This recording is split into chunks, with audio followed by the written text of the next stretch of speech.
Cricket ಇತಿಹಾಸದಲ್ಲೇ cricket ಶಿಶು Italy ಹೊಸ ಇತಿಹಾಸ ಸೃಷ್ಟಿಸಿದೆ. ಇದೇ ಮೊದಲ ಬಾರಿಗೆ ಐಸಿಸಿ ಪುರುಷರ ಟಿ20 ವಿಶ್ವಕಪ್ ಟೂರ್ನಮೆಂಟ್ಗೆ ಅರ್ಹತೆ ಪಡೆದಿದೆ. ಯುರೋಪಿಯನ್ ವಲಯದಿಂದ ನೆದರ್ಲ್ಯಾಂಡ್ಸ್ ಜೊತೆಗೆ ಇಟಲಿ ಮೆಗಾ ಇವೆಂಟ್ನಲ್ಲಿ ತನ್ನ ಸ್ಥಾನವನ್ನು ಖಚಿತಪಡಿಸಿಕೊಂಡಿದೆ. ಶುಕ್ರವಾರ ನಡೆದ ಯುರೋಪಿಯನ್ ಕ್ವಾಲಿಫೈಯರ್ಗಳ ಅಂತಿಮ ಪಂದ್ಯದಲ್ಲಿ ಇಟಲಿ ನೆದರ್ಲ್ಯಾಂಡ್ಸನ್ನು ಎದುರಿಸಿತು. ಆದರೆ ಈ ಪಂದ್ಯದಲ್ಲಿ ಇಟಲಿ 9 ವಿಕೆಟ್ಗಳ ಅಂತರದಿಂದ ಸೋತಿತು. ಆದಾಗ್ಯೂ ಪಟ್ಟಿಯಲ್ಲಿ 2ನೇ ಸ್ಥಾನ ಗಳಿಸುವ ಮೂಲಕ ನೆದರ್ಲ್ಯಾಂಡ್ಸ್ ಜೊತೆಗೆ ಟಿ20 ವಿಶ್ವಕಪ್ 2026ರ ಪಂದ್ಯಾವಳಿಯಲ್ಲಿ ಸ್ಪರ್ಧಿಸುವ ಅವಕಾಶವನ್ನು ಪಡೆದುಕೊಂಡಿತು.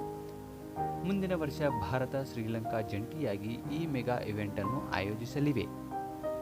ಹಾಲಿ ಚಾಂಪಿಯನ್ ಟೀಮ್ ಇಂಡಿಯಾ ಮತ್ತು ಶ್ರೀಲಂಕಾ ಆತಿಥೇಯ ತಂಡಗಳಾಗಿ ವಿಶ್ವಕಪ್ 2026ಕ್ಕೆ ನೇರವಾಗಿ ಅರ್ಹತೆ ಪಡೆದುಕೊಂಡಿವೆ.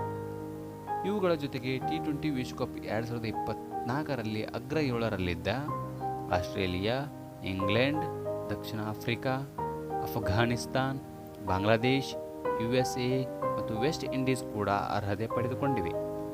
ಮತ್ತೊಂದೆಡೆ ಐಸಿಸಿ ಟಿ20 ಶ್ರೇಯಾಂಕದ ಆಧಾರದ ಮೇಲೆ ಐರ್ಲೆಂಡ್, ನ್ಯೂಜಿಲೆಂಡ್ ಮತ್ತು ಪಾಕಿಸ್ತಾನ ಕೂಡ ಪಂದ್ಯಾವಳಿಯಲ್ಲಿ ಸ್ಪರ್ಧಿಸಲು ತಮ್ಮ ಸ್ಥಾನವನ್ನು ಖಚಿತಪಡಿಸಿಕೊಂಡಿವೆ.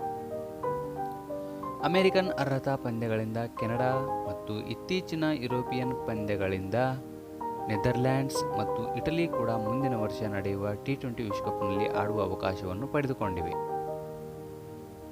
ಈ ಮೆಗಾ ಟೂರ್ನಮೆಂಟ್ನಲ್ಲಿ ಒಟ್ಟು 20 ತಂಡಗಳು ಭಾಗವಹಿಸಲಿವೆ.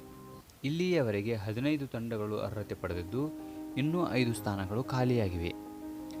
ಆಫ್ರಿಕಾ ಖಂಡದ ಅರ್ಹತಾ ಸುತ್ತಿನ ಭಾಗವಾಗಿ Namibia, Uganda, Tanzania, Kenya, Zimbabwe, Botswana ಮತ್ತು ನೈಜೀರಿಯಾ ಈ 2 ಸ್ಥಾನಗಳಿಗೆ ಸ್ಪರ್ಧಿಸುತ್ತಿವೆ.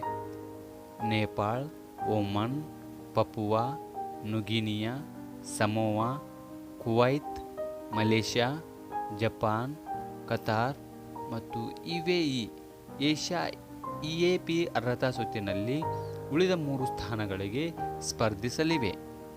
2024ರಲ್ಲಿ ಯುಎಸ್ಎ ಮತ್ತು ವೆಸ್ಟ್ ಇಂಡೀಸ್ನಲ್ಲಿ ನಡೆದ ಟಿ20 ವಿಶ್ವಕಪ್ನಲ್ಲಿ ಟೀಮ್ ಇಂಡಿಯಾ ಚಾಂಪಿಯನ್ ಆಗಿ ಹೊರಹೊಮ್ಮಿದೆ ಎಂದು ತಿಳಿದುಬಂದಿದೆ.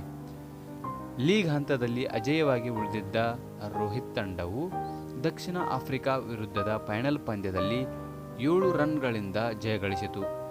ಹೀಗಾಗಿ ಭಾರತ 2ನೇ ಬಾರಿಗೆ ಟಿ20 ವಿಶ್ವಕಪ್ ಗೆದ್ದಿತು. 2007ರಲ್ಲಿ ಮೊದಲ ಬಾರಿಗೆ ಟಿ20 ವಿಶ್ವಕಪ್ ಸ್ಪರ್ಧೆಯನ್ನು ಪರಿಚಯಿಸಿದಾಗ ಧೋನಿ ನೇತೃತ್ವದಲ್ಲಿ ಭಾರತ ಟ್ರೋಫಿಯನ್ನು ಎತ್ತಿ ಹಿಡಿದಿತ್ತು.